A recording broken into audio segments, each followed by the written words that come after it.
পান। উত্তরবঙ্গ পানের জন্য বিখ্যাত।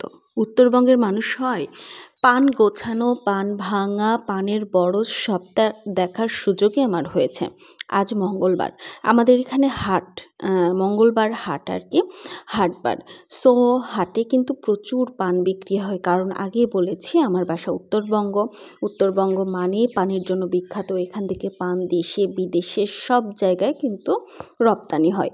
সো সেটারই প্রস্তুতি চলছে, পান গোছানো হয়েছে, এরপর সেগুলা 64টা করে, আই থিঙ্ক একটা করে বিড়া, ওই যে একটা করে হাতে নিচ্ছে সেটাতে 64টা করে পান আছে।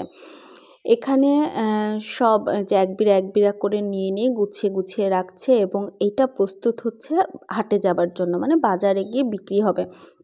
এবং ট্রাকে করে কিন্তু এরকম পান চলে যায় দেশের বিভিন্ন অঞ্চলে, এবং দেশের বাইরেও কিন্তু এই উত্তরবঙ্গের পান মানে পাঠানো হয়, রপ্তানি হয়। আর এখানকার পানগুলা এত সুন্দর, চিন্তার বাইরে, যে গোছানো হচ্ছে সুন্দর করে, এদেরকে প্রস্তুত করা হচ্ছে। সকাল থেকে পানগুলা গোছানো হয়েছে। একটা বাড়ির একজন বা দুজনে এতগুলা পান গোছানো একটু মুশকিল, তাই আশেপাশের সবাই কিন্তু হেল্প করতে আসে।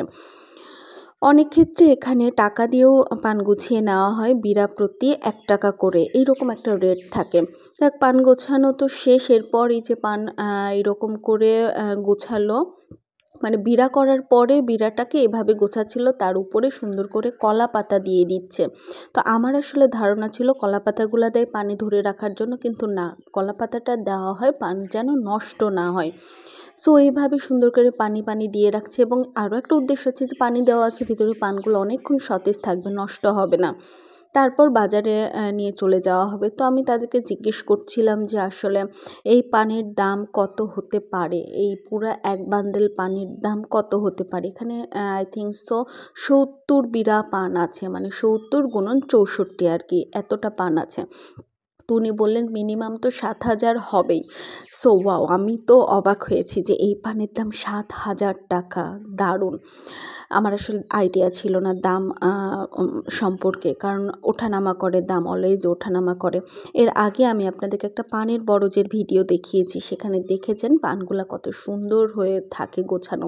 সেখান থেকে বড় এবং পরিপূর্ণ পানগুলো ছিঁড়ে নিয়ে আসা হয়, তারপর ঠিক এইভাবে 64টা করে একটা করে বিড়া, এবং অনেকগুলা বিড়া ঠিক এই রকমভাবেই গোছানো হয়।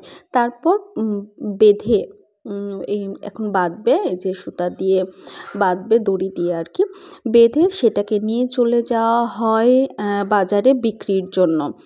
সো বিক্রি করে সেই টাকাটা চলে আসে, এবং সেখান থেকে তারা সংসার চালায়, প্লাস আরও বড়দের যা কাজ কারবার সবটাই করে।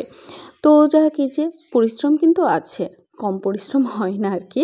সার দিতে হয়, এটা করতে হয়, সেটা করতে হয়, এদের পরিচর্যার ব্যাপার আছে, কারণ পরিচর্যা ছাড়া আসলে কোনো কিছুই মানে ভালো হয় না, সফল হয় না আর কি।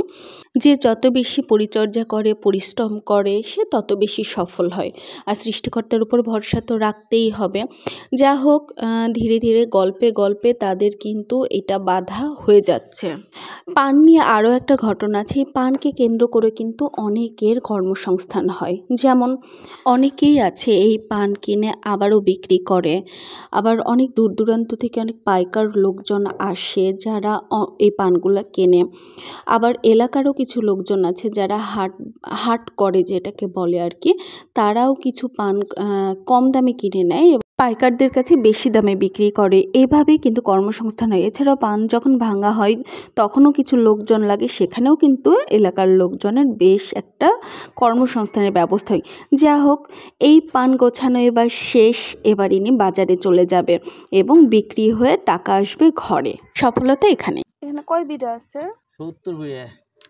এক বিড়াত কয়টা থাকে? 64 এখন বিড়া কয় টাকা করে?